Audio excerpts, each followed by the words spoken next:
Wowza, the Lightning, they end up completing the reverse sweep. 4 in a row for the Lightning. They are moving on to their third Stanley Cup final in a row. The Juggernaut Lightning will play the Juggernaut Colorado Avalanche. We will have our series preview later tomorrow, but right now, let's go ahead and let's recap this beautiful Rangers Lightning series, and let's recap this Game 6 win by the Lightning right now. The captain, Steven Stamkos, ends up putting in 2 goals tonight. Doesn't it feel like a distant memory when Stevie Y had to go over to Steven Stamkos' house and tell him, you're the captain of the team, you're going to be the captain of this team for some time? I remember all the talk about the fact that Stamkos was going to get traded. I remember all the times that they said, maybe Stamkos will sign, maybe he won't. He's going to get $11 million in Buffalo. Well, isn't it fitting that the captain scores twice to take the Lightning to their third Stanley Cup? Steven Stamkos, the former 101. What an amazing player. What an amazing captain for the Lightning. He gets it done again. Igor Shesterkin, brilliant. Absolutely brilliant. We called it Team Shesterkin going in. And you know what? We got to give a huge amount of credit to the rest of the New York Rangers this game and this series. But Igor Shesterkin is something special. You are sitting on one of the greatest goaltenders in the NHL right now. He is absolutely fantastic. That banana sandwich save on that 3-on-1, I don't know what to say about that. I mean, the only reason Steven Stamkos ends up beating him for that last goal is an unfortunate bounce off his own glove, off Stamkos's leg or stick, and then into the net. A crazy review, a no challenge, and that's it. That's the game-winning goal for this series, and the reverse sweep goes through. I think at the end of the day, the New York Rangers played an excellent game, but we talked about it basically in every preview we had leading up to this one. We didn't have a full preview for the Rangers Lightning, but I've been saying it since the series started, since the year started. Basically, I've just been saying it for some time. Corsi matters and shots on goal matter. So the New York Rangers win hockey games through discipline in the D zone, through their power play, and through their goaltender. The challenge with it is, in order to win a Stanley Cup, you have to have more than that, because when you run into a team like the Lightning, who have just as good of a goalie as Igor Shesterkin, can play just as defensively in their own zone, can play just as well on the power play as you can, have a very good penalty kill, it really does end up coming down to players and 5-on-5, and that is what the Tampa Bay Lightning did to win this series. They beat the New York Rangers 5-on-5, and they were able to outscore the elite goalie. The Rangers couldn't outscore the elite Andrei Vasilevsky. So that is the story of this series. I think the second story of this series is that the Rangers got a little bit of a lesson in terms of veteran presence and playoff play. Look, they're one of the youngest teams in the NHL right now, and we've been talking about it. The Bolts hold sticks. The Bolts cross-check when they need to cross-check. The Bolts find ways to get under your skin and make sure that they are doing the right things without getting caught, which is a very important piece to the puzzle when you're playing hockey. You don't have to like it. You don't have to love it, but it's effective, and it is a key reason the Bolts end up getting through this series. They're just using their brains. They're using the old hat rack, as you would call it.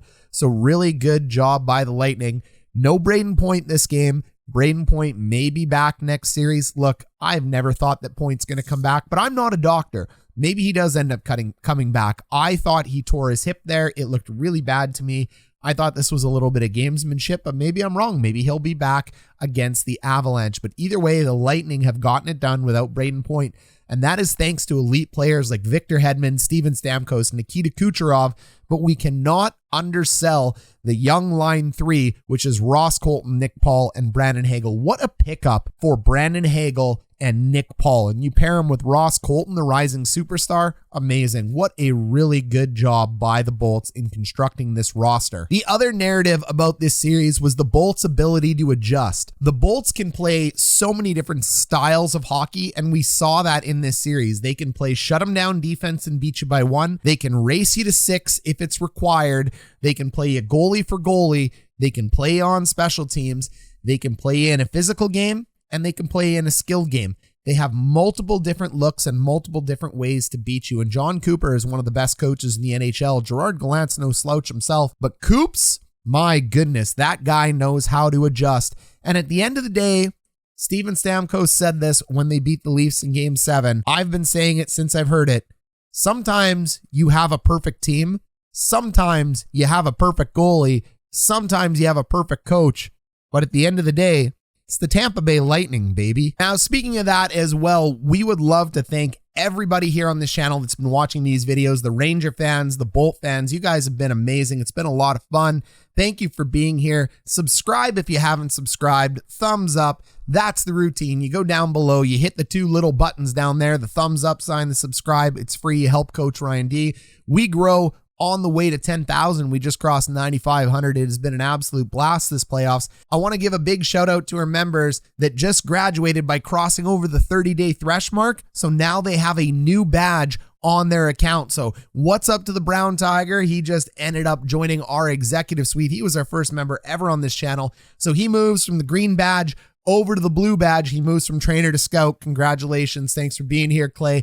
And Jakey Boy as well, too. Thank you for graduating up to the blue badge as well, my man. He is in our lower bowl, and we have two members in our upper bowl right now. I want to give a big shout out to both of them for being here, for graduating into their scout badge as well, too. If you want to join the coaches staff, the link is down below. You collect the badges. You get a private chat in the Discord room. It's a great way to talk to Coach Ryan D. So don't worry, Tiger, we'll make a video for you this month. We just made a video for a tasty snack. We got a video for Lance Kane incoming, and Pikachu, I choose you. Don't worry, I won't forget you either. Vasilevsky ends up playing this puck out to the wall. This is why it is very important that goalies are able to play a puck. There's a beautiful little chip here, and what I want to point you to is the captain, Steven Stamkos. They are supposed to come low and slow. Come down low and slow and make that regroup here. That is going to allow you to leave the zone with speed. This is exactly what the centerman should be able to do.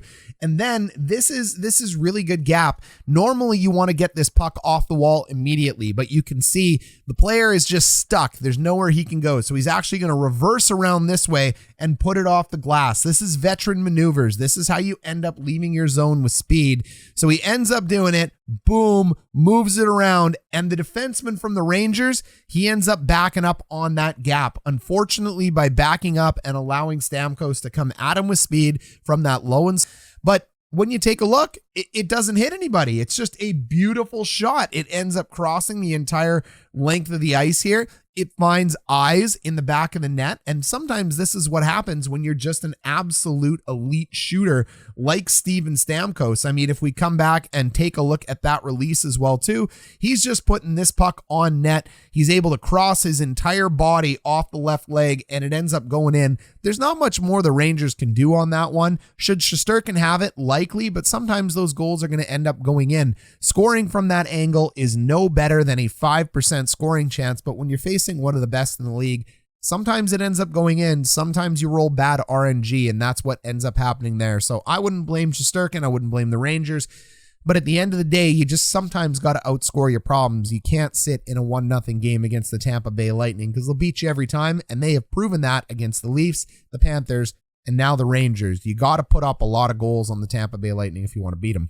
Vetrano ends up scoring this one on the power play. I mean, face-offs score goals. What are you supposed to say? Look, you got two Bolts over here. They need to get to the point in the midst of a lost draw.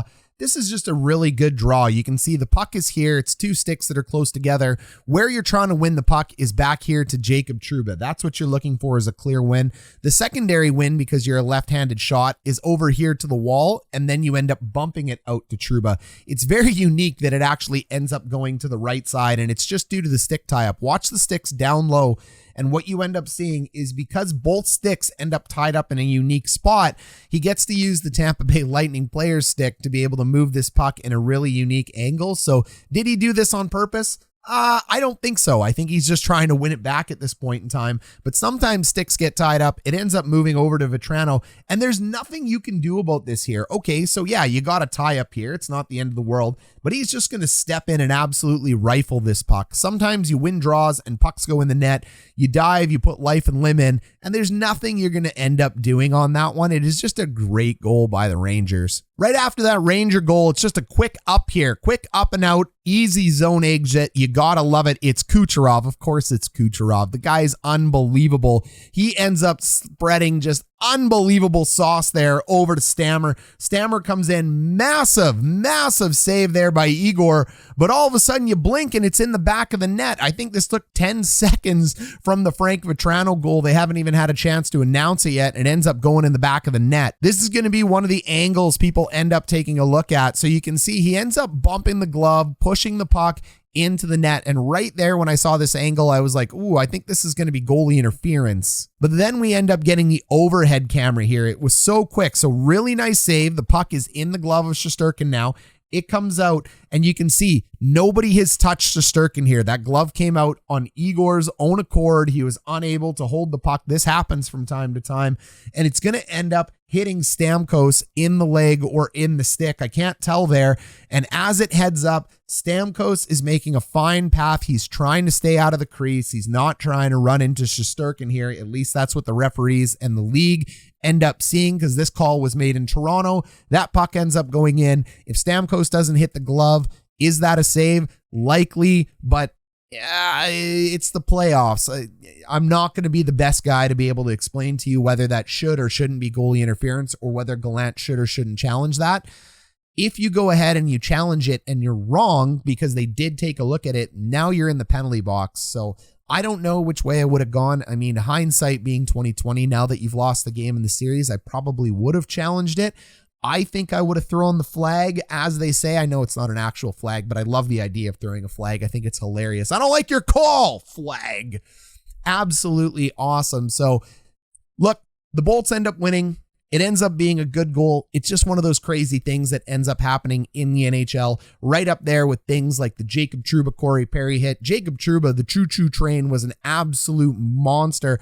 I mean, he took out Crosby. He took out Domi. He took out my buddy Seth Jarvis. He lays a massive hit on Corey Perry. This guy is an absolute animal when it comes to body checks. So is it interference? Yes. Would the hit have been clean if Perry had the puck? For sure. I mean, it was shoulder to shoulder at the end of the day. The league seems to be fine with all the hits that Trouba is laying.